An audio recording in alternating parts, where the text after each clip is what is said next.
Imagine driving for hours through empty highways, the kind where the road feels endless and the silence presses against your ears. At 2:17 in the morning, you pull into a rest stop. The lights are on, the bathrooms are open. Everything tells you this place is safe. But what if I told you people have walked into places just like this and never walked out again? Tonight's story isn't about what was found, it's about what wasn't. No screams, no witnesses, just absence. The car rolled to a stop beneath a buzzing streetlight. It flickered, once, twice, as if it hadn't been used in hours. 4 people inside the car, tired, quiet, ready to keep moving. One of them opened the door. Cold air rushed in. "I'll be quick," they said. No one thought twice about it. Minutes passed. Inside the car, phones lit, faces blue. Someone checked the time. 2:24 a.m. Another minute, then another. The wind grew louder. Somewhere metal clanged against metal. No one laughed. At 2:31 a.m., someone finally said it. "They're taking a long time." The car door opened again. Footsteps echoed across concrete. The restroom building stood still. Too still. The restroom lights were on. The door was open. Inside, empty stalls, running water. No sign anyone had ever been there. That's when panic truly began. Panic doesn't arrive all at once. It creeps in slowly. At first, it sounds like nervous laughter. Maybe they stepped outside. Maybe they're just messing with us. But beneath the jokes, something else was growing. A tightness in the chest.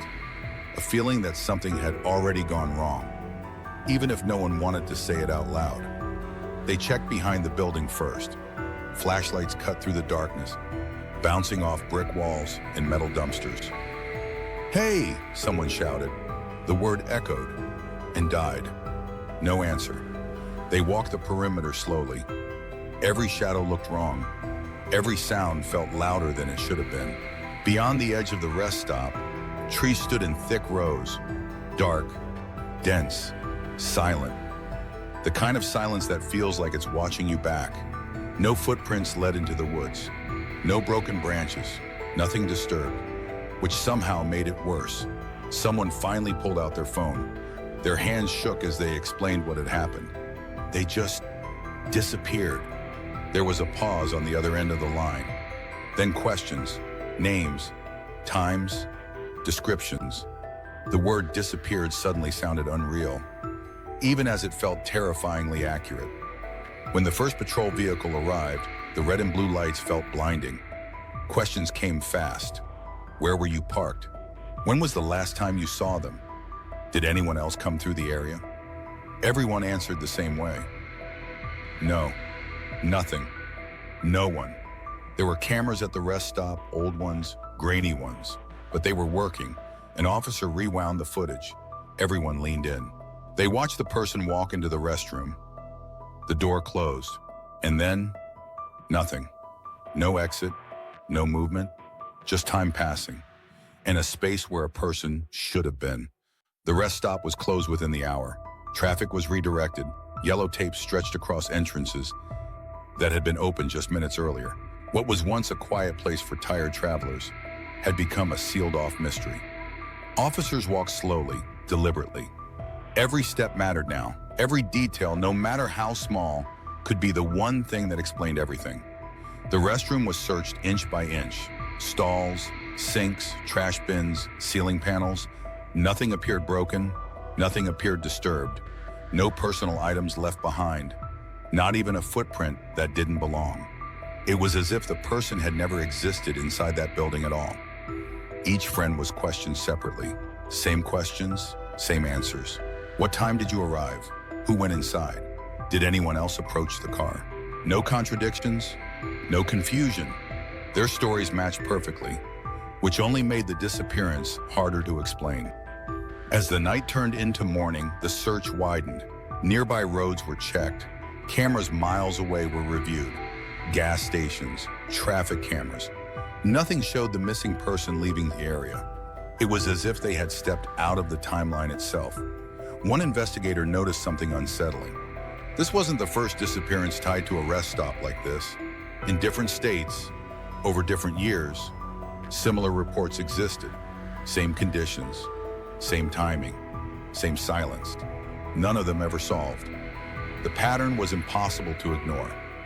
Late night, low traffic, remote rest stops, always alone, always quick stops, and always no witnesses. The question investigators couldn't answer was simple.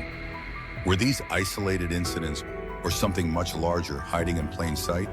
With no physical evidence, investigators were forced to consider possibilities rather than conclusions. One theory suggested opportunistic crime. Rest stops, especially remote ones, are places where people are alone, tired, and vulnerable. But no vehicles were seen arriving. No suspicious movement appeared on camera, and no trace was ever found beyond that building, which made this explanation feel incomplete. Another explanation focused on perception. Fatigue can distort memory. Long drives blur time. Darkness changes how the brain interprets space. But even accounting for exhaustion, trained investigators agreed on one thing. A person cannot simply vanish from a closed environment without leaving something behind. Rest stops exist in between places.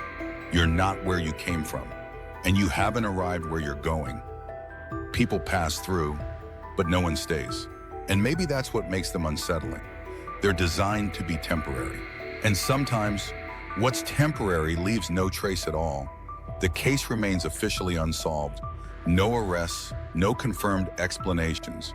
The friends were eventually allowed to leave, but none of them ever forgot that night. Some stopped traveling long distances altogether. Others never used a rest stop again. One moment of normal routine changed everything. So what really happened? Was it chance? Was it planning? Or was it something no one noticed in time? The truth is, we may never know. And that uncertainty is what makes this story linger. Because the rest stop is still there, and people still stop every night. If this story made you pause, let us know in the comments what you think really happened. If you enjoy long-form mystery stories like this, like the video, subscribe to Crime Stories USA, and stay aware on the road, because sometimes the most ordinary places hold the darkest unanswered question.